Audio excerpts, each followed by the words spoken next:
Well, it's been about 45 days, and how has the NAR settlement started to really affect the real estate market for buyers and sellers? I'm Nick Belmore, and I'm a realtor who specializes in helping buyers and sellers here in West Michigan. And so we wanted to take a little bit of a look today, and I wanted to give an update, not from the agent perspective, and I appreciate that there's a lot of agents out there and they're talking about it from a business perspective, but I want to take a look from a buyer and seller perspective. What's really changed? How is it affecting buyers and sellers, at least here in my market? And so obviously a couple of the things that have started to affect it a tiny bit here, and I've noticed. Number one, we do see that there are a little bit less buyers who are tire kicking. You know, in the very beginning, buyers would come out and they want to slowly start to get out there and maybe see a few homes.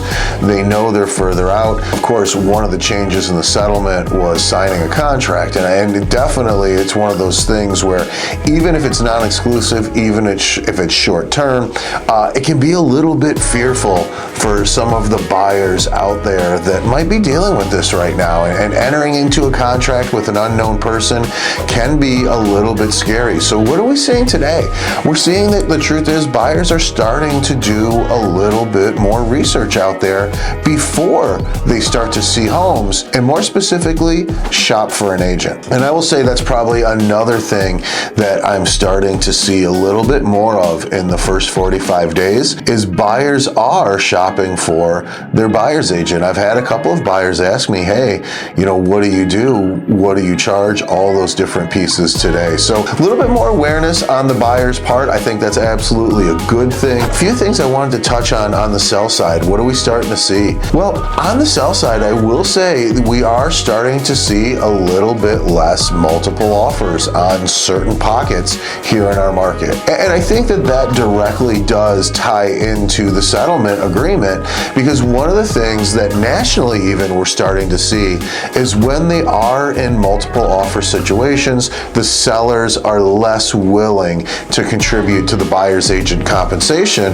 which is starting to shift it over into the point where those buyers would have to come out of pocket with that money. And we know this for years, and this is my 23rd year in the business. It's never changed one time. One of the major concerns for every buyers is dollars out of pocket at the time of closing. And that still remains the same today. So one of the ways that we're seeing that it's affecting sellers is that often buyers are directing us as agents that they don't want to participate in multiple offer bid situations because they don't want to come out of pocket with extra money at that stage to compensate their agent for representation. So a lot of the buyers are directing our agents to go out and show me a different home. A lot of them are saying, hey, I'd rather change things in the home with that money than have to come out of pocket immediately at the time of closing. And obviously, why do we think that is? Because of course, at that stage, buyers are already bringing a fair amount to the closing table, and that extra cash out of pocket becomes a bit of a barrier. So they're just simply choosing to look at other homes. So how does that affect sellers? Well, when they're choosing to look at other homes, or they feel that their out of pocket is increasing, they simply won't bid on those homes, which leads to usually less bidding wars on these homes as we're going forward. And of course, we know in 2021, 2022, one of the biggest drivers when it came to increasing prices was these giant bidding wars, creating these much higher value comps as we would go forward and begin to price homes over that 18 to 24, 36 month period. So definitely it is having an effect on the market. It's slowing the market down. Now, that being said, I do believe that that can be a positive thing in a lot of ways.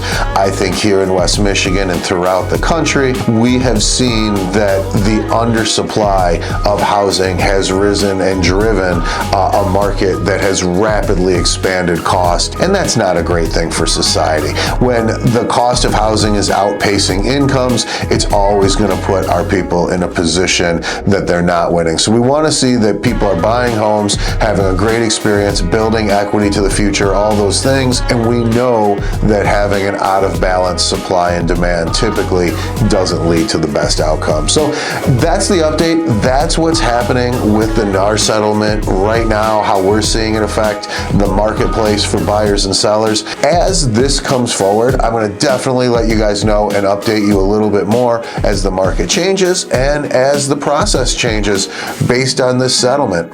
Now, my other question for you guys is this: as my viewers, what are you seeing out there, right? Maybe you're a realtor watching this, maybe you're a home buyer watching this. What is your experience looking like? How has it affected you if you are a home buyer? And if you're a realtor watching this, leave it in the comments below. What are you seeing? How is it affecting the buyers in your market? Is it driving any changes there?